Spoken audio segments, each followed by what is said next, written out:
Good news naman mga kapuso, nakauwi na sa Pilipinas ang binatilyong tumanggap ng International Children's Peace Prize sa the Netherlands. Ayon kay Kes, alay niya ang parangal sa lahat ng batang Pilipino.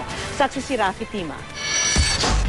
Paglabas pa lang sa immigration sa NAIA, buong pagmamalaki na ipinakita ni Kes ang kanyang nikosi, ang kakaibang trupeyong sumisimbolo sa natanggap niyang International Children's Peace Prize sa the Netherlands. Isang tagumpay po para po sa atin ito po na makatanggap po ng ganitong peace, ng ganitong award po. Bali po ako po, nire-represent ko lang po naman po yung mga batang Pilipino po, lalo na po yung mga batang kalye po, na gusto po na magkaroon po sila ng boses po. Pinakabata sa tatlong finalist ang 13 taong gulang na si Kes, na nagwagi dahil sa pagtulong sa mahigit 10,000 bata sa kabila ng sariling kahirapan. Sa murang edad, nangangalakal na ng basura si Kes at kalaunay inabandona ng kanyang mga magulang. Kasama ni Kes na dumating sa bansa ang kanyang mentor na si Bon Manalaysay.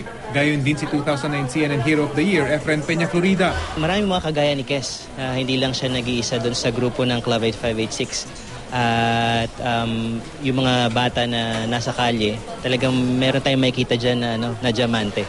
Bibigyan sila ng pagkakataon, maipakita yung kanilang husay at galing. Sa pagkakataon na ito, ako nga ang medyo parang natataka kasi parang hindi pa hinog si Kes noon eh. Kasi 12 yata siya nung ninominate ng isang former finalist. And yun, and nakapasok. Tapos in-interview, tapos magaling naman yung na-carry out yung kanyang task at saka yung kanyang advocacy. Kasama rin nila ang isang kinatawa ng International Children's Peace Prize. Ayon sa kanya, ang perang kasama ng parangal ay mapupunta kay Kes sa pamamagitan ng scholarship at tulong para sa mga proyektong itinataguyod ng bata. Ako si Rafi Tima, ang inyong saksi.